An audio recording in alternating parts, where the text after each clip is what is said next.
अब हम बात करते हैं एक ऐसे मास्टर स्ट्रोक की जिसका वेट हर कोई कर रहा है, हर सनातनी तो कर ही रहा है, और मुझे लग रहा है कि शायद ये कांग्रेस और आप आदमी पार्टी भी इसका वेट कर रहे हैं और हाथ जोड़ रहे हैं, भगवान करे ये ना हो जाए, भगवान करे ये ना हो जाए।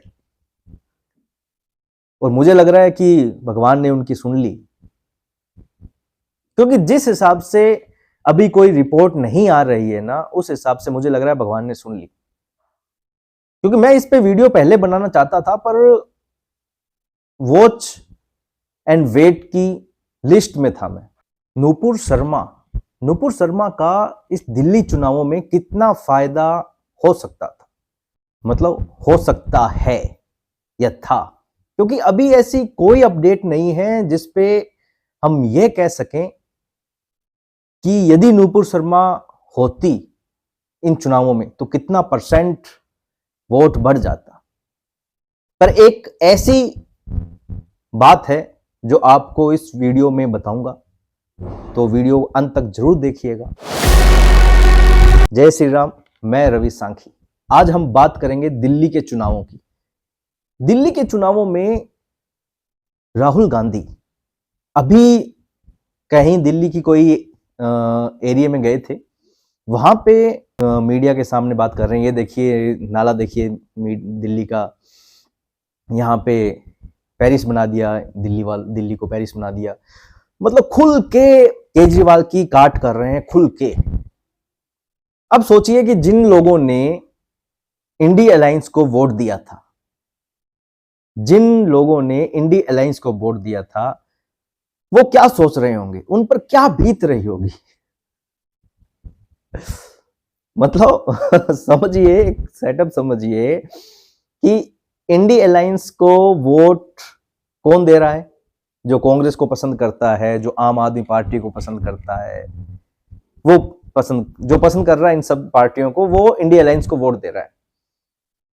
और उन पे आज क्या बीती होगी कि भाई यही लोग एक साथ थे, कुछ दिनों तक हाथ में हाथ डाल के घूम रहे थे, कंधे पे गले में हाथ डालकर, बाहों में हाथ डालकर घूम रहे थे, हम सब एक हैं, हम सब एक हैं, हमें वोट दीजिए, हमें वोट दीजिए। और अब ये अलग अलग हो रहे हैं। सोच रहे होंगे लोग कि शुक्र है इनको हमने वोट नहीं दिया, सरकार नहीं बनने दी। मतलब कहीं स्टेट की बात नहीं कर रहा मैं, भारत की बात कर रहा हूं। जब ये एक स्टेट का, दिल्ली का ऐसा हाल कर सकते हैं, ये चाहे इसमें ये आम आदमी पार्टी हो, चाहे कहीं कोई स्टेट में कांग्रेस हो, है इंडिया अलायंस ही। यदि ये स्टेट का ये हालत कर सकते हैं तो देश की ये क्या हालत करते हैं। शुक्र है इनको वोट नहीं दिया। आज वो लोग बहुत खुश होंगे। दो टाइप के लोग, एक जिन्होंने वोट नहीं दिया वो तो खुश हैं कि ठीक है इनको वोट नहीं दिया, देश सुरक्षित हाथों में, सही हाथों में। जिन लोगों ने इनको वोट दिया है उन पे क्या बीत रही होगी कि यार हमने क्या सोच के वोट दिया था, क्या हो गया। अब कंफ्यूजन में है कि इंडिया अलायंस में हम इनका साथ दें या इनका साथ दें। कल तक जो साथ साथ थे, आज इस चुनाव में अलग अलग हो गए हैं। मतलब क्या इन पे क्या बीत रही होगी उन लोगों पे, उन इंडिया अलायंस के वोटर्स पर जो इनको वोट देते हैं, क्या बीत रही होगी।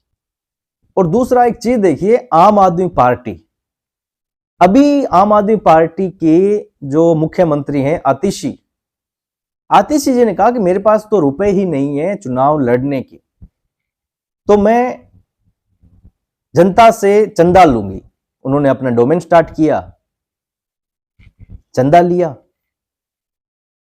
231 पता नहीं इतने समथिंग लोगों ने उनको चंदा दिया है। कहा कि लोग कितना भी चंदा दे सकते हैं, 1 रुपए से लेके 11 रुपए, कितना भी। 231 लोगों ने चंदा दिया है, 11 लाख रुपए।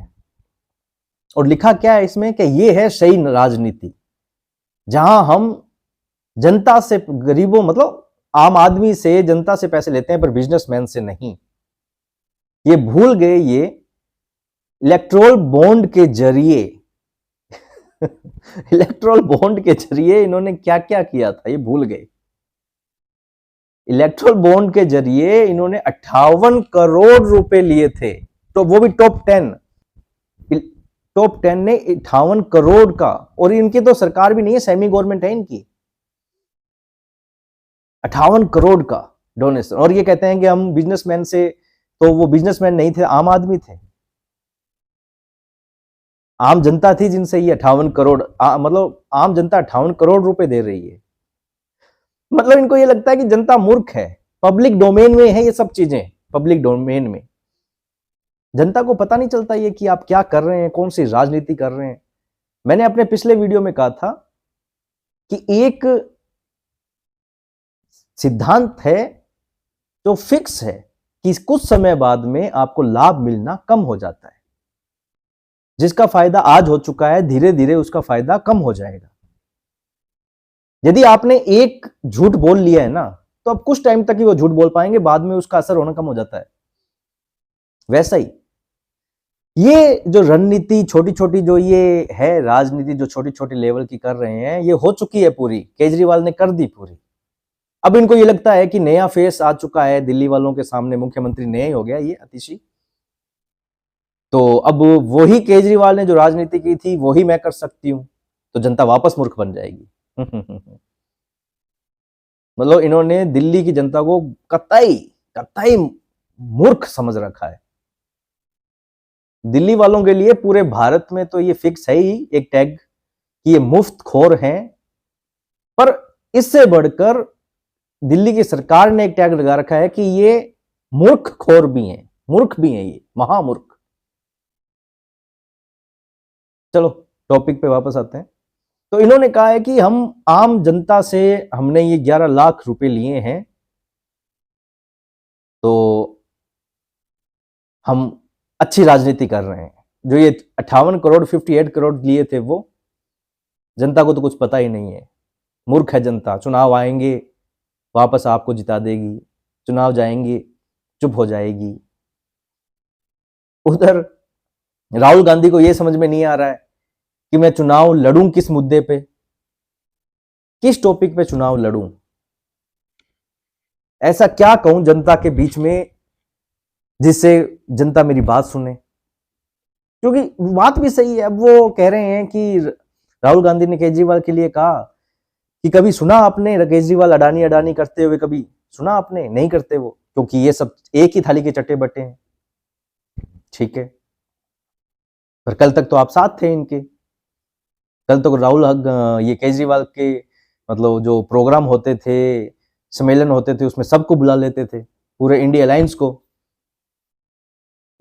कि हमारा शेर जेल चला गया है तो आंदोलन करेंगे हम। और आज यहां पे बात है कि चुनाव है तो तू तेरे रास्ते में मेरे रास्ते पर। उन वोटर्स का क्या होगा जो इंडिया अलायंस को वोट दे गए थे? उन्हें तो बताओ कुछ विचारों को कि अब हमें किसे देना है वोट। और सबसे बड़ी बात, और जो दिल्ली में आम आदमी पार्टी जीत रही है, वो जो वोट है वो कांग्रेस का ही काट रही है वोट। दिल्ली में जो आम आदमी पार्टी को वोट प्रतिशत जो मिला है, शायद नहीं, 2020 में उसे 53.5 मिला हुआ है। तो वो आम आदमी पार्टी जो ये जीती है कांग्रेस के वोट प्रतिशत से ही जीती है। कांग्रेस का 2015 से पहले जो सरकार थी, उस समय उनका वोट प्रतिशत था लमसम 42 से 44% का। 2015 2020 अब पता है कितना है? 4.5% का वोट शेयर आम आदमी पार्टी का। अब वोट कांग्रेस का वोट परसेंट है 4.5%। काटा किसने? आम आदमी पार्टी ने, केजरीवाल। बीजेपी का वोट प्रतिशत लमसम 42% था, 2015 में घटकर हुआ 32%। और अब 2020 में बीजेपी ने अपना वोट प्रतिशत कर लिया 38%। मतलब वो अपना कोर वोट जो है उसे मेंटेन किए हुए हैं। 2020 में कांग्रेस का 4.5%, आम आदमी पार्टी का 53.5% और बीजेपी का 38.5%, या मान लीजिए 37-38 के अप्रोक्स है। तो गणित यहां पे ये रहेगी, बीजेपी को कुछ प्रतिशत आम आदमी पार्टी की सरकार से वोट प्रतिशत लेना होगा। आम आदमी पार्टी का जो वोट प्रतिशत है उसे कुछ काटना होगा बीजेपी को, उसका वोट प्रतिशत घटकर बीजेपी में बढ़े और कुछ वोट प्रतिशत कांग्रेस पर डिपेंड करेगा कांग्रेस चुनाव कैसे लड़ेगी। थोड़ा सा भी यदि कांग्रेस ने चुनाव सही से लड़ा, अच्छे से लड़ा, तो ये अपना जो वोट प्रतिशत है बढ़ाने में कामयाब रहेगी कांग्रेस। और टूटेगा कहां से? आम आदमी पार्टी से, जो इनका ही वोट है वो आया था इनके पास। सबसे बड़ा एक भाग है, सबसे बड़ा पूर्वांचलियों का। पूर्वांचली वोटर्स ऐसे थे जो पहले कांग्रेस के थे, कोर वोटर्स हुआ करते थे। उसके बाद में जैसे ही केजरीवाल आया, केजरीवाल ने मुफ्त की राजनीति स्टार्ट की, बिजली, पानी, और उन्हें नीड भी सबसे ज्यादा थी। पूर्वांचली वो हैं जो यूपी बिहार से आते हैं, यहां पर मजदूरी करते हैं और उन्हें अच्छा मकान नहीं मिल पाता है, इसलिए वो झुग्गी झोपड़ियों में, कच्ची बस्तियों में रहते हैं। ये कोर वोटर हुआ करता था कांग्रेस का। आम आदमी आने के बाद में, केजरीवाल के आने के बाद में, इसकी मुफ्त स्कीम के कारण ये कोर वोटर पूरे का पूरा शिफ्ट हुआ आम आदमी पार्टी में। तो अब पूर्वांचली भी केजरीवाल से नाराज है, तो उनके साथ जो कोरोना में इसने जो व्यवहार किया उसको लेके, और जो इस पूर्वांचलियों के लिए जो केजरीवाल ने बोला है उन्हें लेके, अभी जो मोदी जी इन्हें घर वितरण कर रहे हैं, अमित शाह ने जो कहा है कि जो भी वेलफेयर की स्कीम्स है वो वैसी की वैसी रखी जाएगी, उसमें बदलाव नहीं करेंगे और अच्छी स्कीमें भी लेके आएंगे। तो जहां तक उम्मीद है, हो सकता है पूर्वांचली अब बीजेपी के साथ आए। तो यदि बीजेपी ने आम आदमी पार्टी का वोट प्रतिशत कुछ काट दिया और कांग्रेस ने कुछ वोट प्रतिशत अपना वापस पा लिया, तो यह चुनाव बीजेपी के लिए जीतना बहुत आसान हो जाएगा। और केजरीवाल की जो सोने की लंका है, दिल्ली को मैं लंका नहीं कह रहा, मैं लंका कह रहा हूं केजरीवाल के घर को, केजरीवाल के जो बैंक बैलेंस है उसको, मैं केजरीवाल को ही लंका कह रहा हूं। जो केजरीवाल की लंका है, मतलब खुद केजरीवाल, वो ढह जाएगी, क्योंकि केजरीवाल ने 10 सालों में दिल्ली को एक आपदा बना दिया है। जैसे नरेंद्र मोदी जी ने का नया नाम रखा है आपदा, वो सच में दिल्ली वालों के लिए आपदा है ये आम आदमी पार्टी केजरीवाल।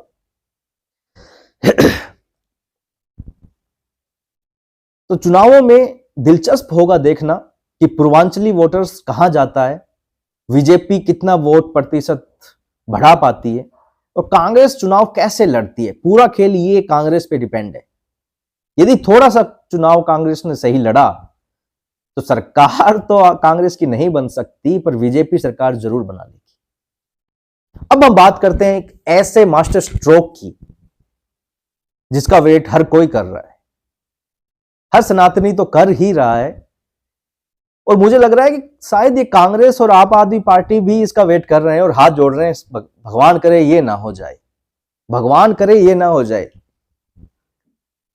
और मुझे लग रहा है कि भगवान ने उनकी सुन ली, क्योंकि जिस हिसाब से अभी कोई रिपोर्ट नहीं आ रही है ना, उस हिसाब से मुझे लग रहा है भगवान ने सुन ली।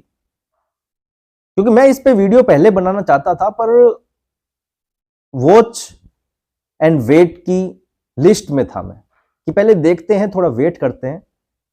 कुछ यूट्यूबर्स हैं जो अच्छा इस मामले में अच्छा हो हल्ला किए हुए हैं, सीन क्रिएट किए हुए हैं, वो अच्छी बात भी है, शायद ये बीजेपी के कानों तक जाए चीजें। हम बात कर रहे हैं नुपुर शर्मा जी की।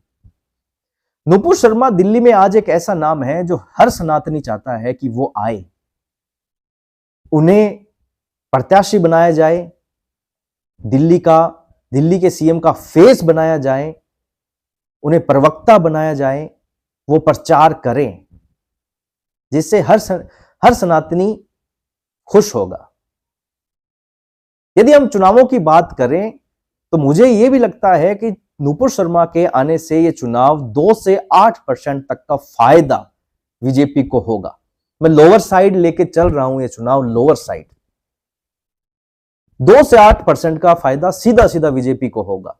अभी 53% जो वोट है वो आम आदमी पार्टी के पास था 2020 में, बीजेपी के पास था लमसम 38.5%।